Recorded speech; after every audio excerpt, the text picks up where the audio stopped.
Good morning, my dear students. We'll continue with your continuation of the problem numerical here. So, in the previous video lecture, we have studied about the tracked dead load moments and IRC class A tracked vehicle. We have studied. Okay. So, this problem itself, it is this problem. Note it down. In that we have studied the dead loads moment due to dead loads and the moment due to the live load, that is IRC class A tracked vehicle we have studied. So now we will continue the same problem with the IRC class A wheeled vehicle. IRC class A wheeled vehicle. So you can, if you want to know this about wheeled vehicle, you go to the IRC 6 in page number 9. We are having that wheeled vehicle. Okay, loadings, all loadings are there in the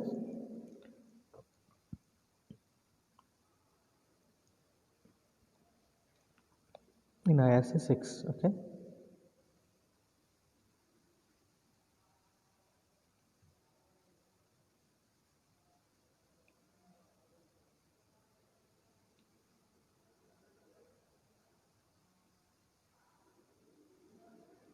Okay, this is IRC 6 here. See, IRC 6 2010 loads and trusses.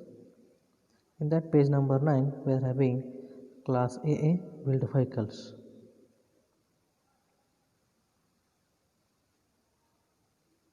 Okay, and then see, this is IRC class A tracked vehicle. This one is IRC class A wheeled vehicle. This figure.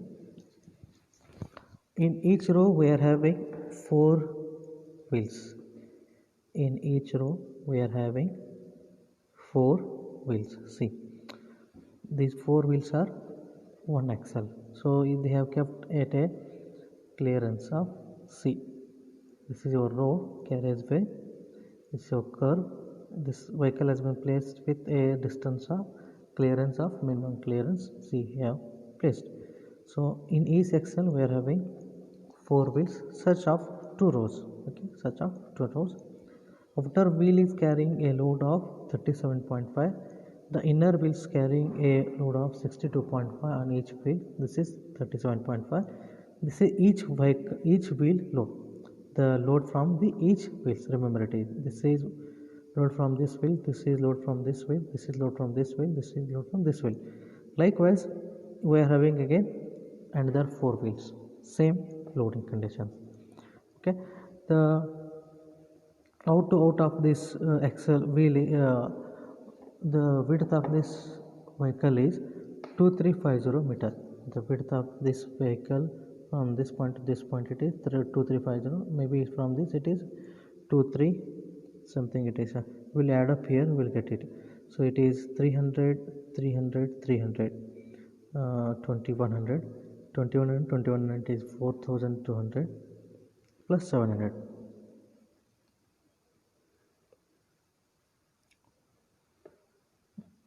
It is 900 plus 900 18 plus 7 18 20 25 2500 is the total width of the wheel.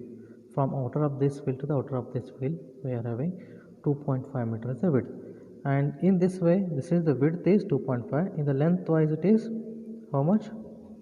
From center to center it is 1200 I think so, plus 150 on that side, plus how much here? It is 0.15 here na. Okay, so here 0.15. So this is also around 1.5 meter. This is 2.5 meter. This is in length it is 1.5 meter. So each vehicle is having a wheel is having a width of 300 mm and a length of 0.15 meter. So total contact area is 0.3 and 0.15. Right? Clear this one? So this vehicle we are keeping on the slab of our 2.5 meter width and the 4.507 meter length of the slab panel, and we'll have to behave how the slab is going to behave when we are going to put this on that. Okay, So there is a study which tells that the IRC class A tracked vehicle is going to give maximum bending moment when it is a shorter span. Okay, when it is a longer span are there, then IRC class AA wheeled vehicle will give the more severity effect, means more bending moment it will give. Okay, now we will move there. Okay, how much it is there? It is 2.5 meter. It is 2.5 meter in this way, right? Or 4 point something it is. How much in the width wise? How much it is? 2.5 meter, right? Here in this way it is 2.5 meter. Our total panel is having 2.5 meter, so we should keep a minimum clearance of 0.15 meter. So this minimum clearance is also available in your code book. Shall we go? We'll move into that and we'll check out about the clearance.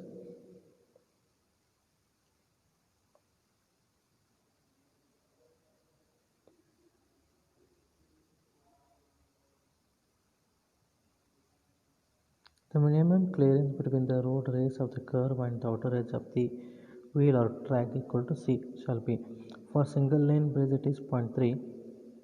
For multi-lane bridge it is 1.2 meter. Means up to width of 5.3 it is 0.3 meter is the minimum clearance we should be given on that. Okay. So this is the clearance, about the clearance.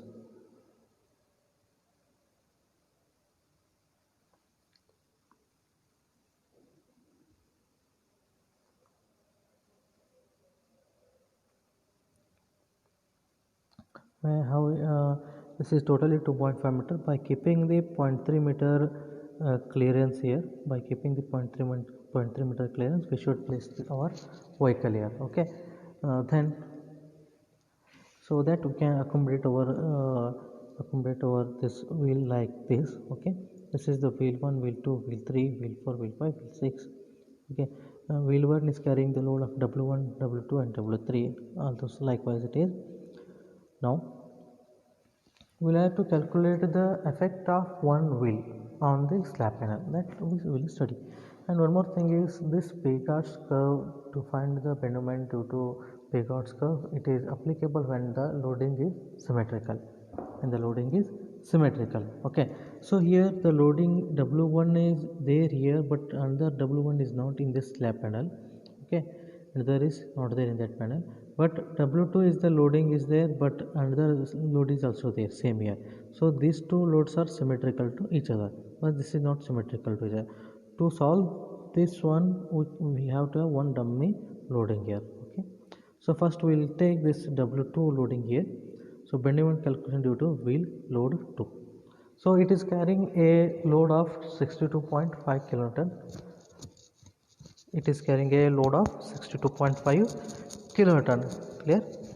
Now, so what is there? We'll have to find the U by V ratio and V by L ratio and B by L ratio, so that we can go and read the Picard's curves, and with the help of that we can find out the bending moments. So isn't it? So now here U equal to what? Area of contact. So in this the U is the width wise it is 0.3 meter.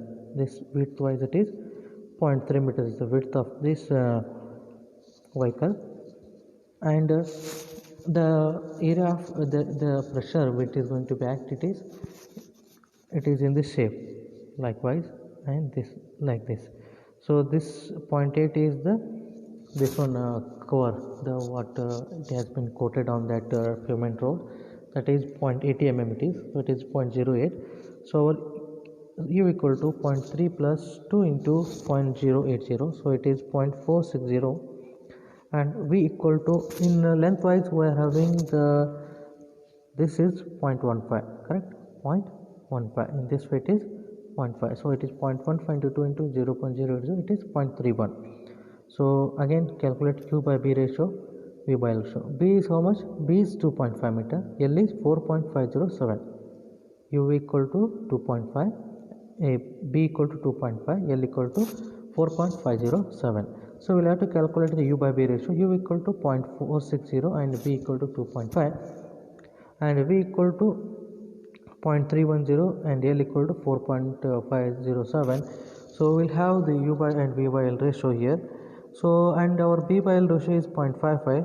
So in Picard's curve the value for 0.5 is there and 0.6 is there. So 0.55 is not available. So just by doing the interpolating we can get it the value for 0.55. Now u by b ratio is 0.184, v by L ratio is 0.069. We'll move to the Picard's curves and we'll check it out for u equal to 0.5 and 0.6. Okay, 0.184 and 0.069, right?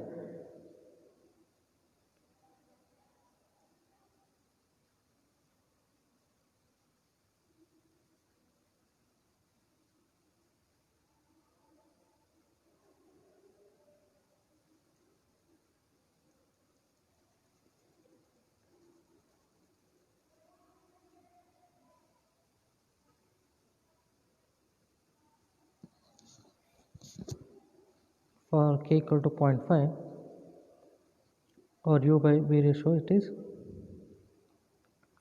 0.184 and v by L ratio is 0.069. 0.184 means it is somewhere here. You can see here clearly. It is well within the 0.5, 0.2, correct? 0.2 here. Okay, and 0.069 means 0.1 will be there here, half of that one 0.069. So this line will coincide here somewhere between the 20 and 25 line, somewhere between the 20 and 25 line it is. Okay, so again it is 20 whatever it is divided by 100. We'll move here. U by b ratio m1 value is 0.22. After interpolating it till what we got, m1 value as 0.22, correct? Similarly with the help of m2 for m2 value, same here, it is here somewhere here, it is around 0.2. okay, check it out. So m2 is 0.2. So m1 equal to 0.22 and m2 equal to 0.2. So with the help of this we can find out the bend moment. So what is the formula?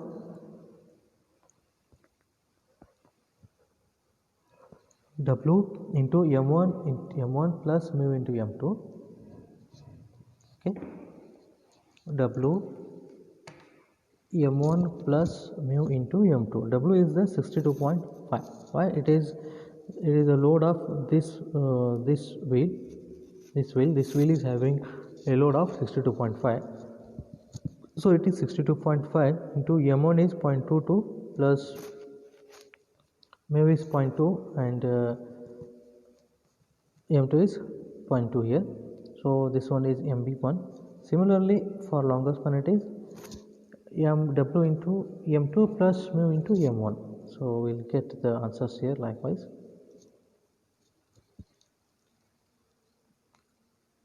This is for wheel load 2. Clear? So similarly we will calculate for bend moment due to wheel load 1. Wheel load 1. As I told you, this Picard's curve is applicable only to the the symmetrical loading conditions. We cannot apply for the unsymmetrical loading conditions. Here in this problem, what is there? Here in this panel we don't have due to W1 we don't have any symmetrical loading here.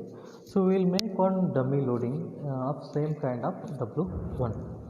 Okay. So this is your figure of making a dummy load here. See here. So we will calculate the u and v value here. U equal to 2u1 plus x. Why it is 2u1 plus x means other side we don't have here up to this we are having our slab, other side won't have any slab. We need to consider about u of complete one and afterwards while calculating we need to deduct one. So u is u1 is the whatever we have calculated here, same u1. See here 0.46 what we have got, that is what u1, correct, 0.46 plus x is the addition distance what we got here 0.37. So you here it is there 0.37. Okay, if you want some more clear, we'll move to this here. Okay,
even how you thought is the above value, it is 0.3 plus plus point twice the 0.080, we got 0.46.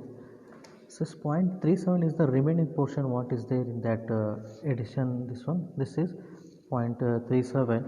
so our u is equal to, it is in terms of twice, here also other side, here also it is there, from half it is 0.37, from other half it is 0.37, we just for that reason only we multiplied with the 2, so it is 1.66. how much it is? 1.66. so v value it is 0.31, same. I wouldn't have any problem with the v value because this is correct only, we are now going to take in this problem. So loading intensity is, load it is 37.5 kilonewton of the load is going to be act. So load intensity equal to 37.5 divided by 0.31 into 0.46. 0.31 is the, this side it is dispersion area of contact, and 0.46 is the, in this side it is, actually it is 0.46 is the area of contact in this side. In this side it is width wise it is 0.46 is the area of contact, in length wise it is 0.3731 is our area of contact. So it is in terms of load intensity it is 262.97 kilonewton per meter square. So k value it is 0.55, k value, u by b ratio will take out, it is 1.6 divided by 2.5, it is 0.664, and 0.31 divided by 2 L it is 4.505, it is 0.069. so we'll read out in the Picard's curve, we'll get m1 value as 0.12 and m2 value as 0.14. Similarly we'll apply into this formula, so that is m1 plus mu into m2 into load intensity. Again load intensity we have taken at 262.973 into multiplied with the area of contact, that is 1.66 meter we have taken here. Why? Because we are considering this much portion, we are considering this much portion, so it is 1.66 into 0.31, means we are considering the dummy load here, dummy load is there that we are considering, so it is 1.66 into 0.31. 0.31 is the lengthwise, 1.66 in the widthwise, correct. So we got MB is 20.03. Similarly for in the long span it is 22.193. Now our u equal to 2x, means that extra addition x, that is the whatever we have calculated, that is 0.37, we need to remove it. This is the dummy, this is what, dummy length. Okay, so u equal to, so 2 into 0.37, so it is 0.74, and v is same, it is 0.31. so again we will calculate m1 and m2 with the help of Picard's curve, and we'll calculate the bending moments. We got 13.38 and 13.62. So, but what we have is the whatever the bend moment we need to consider is the wheel load 1. So that we need to deduct these the bend moment to dummy loads. So MB equal to 20.03 minus 13.38 into 0.5 means half of the portion. Half of the portion we need to consider. So it is 3.325. So in the long span, short span also it is long span and short span it is same we need to do. So we got it is 4.285. See here, see the calculation part here clearly. So this way we are going to calculate the bend moment due to the another wheel, that is W1. Similarly, we will calculate the bend moment due to wheel load 3 in our next video lecture. You can go through this. If you found any difficulty, you can feel free to contact me. Thank you.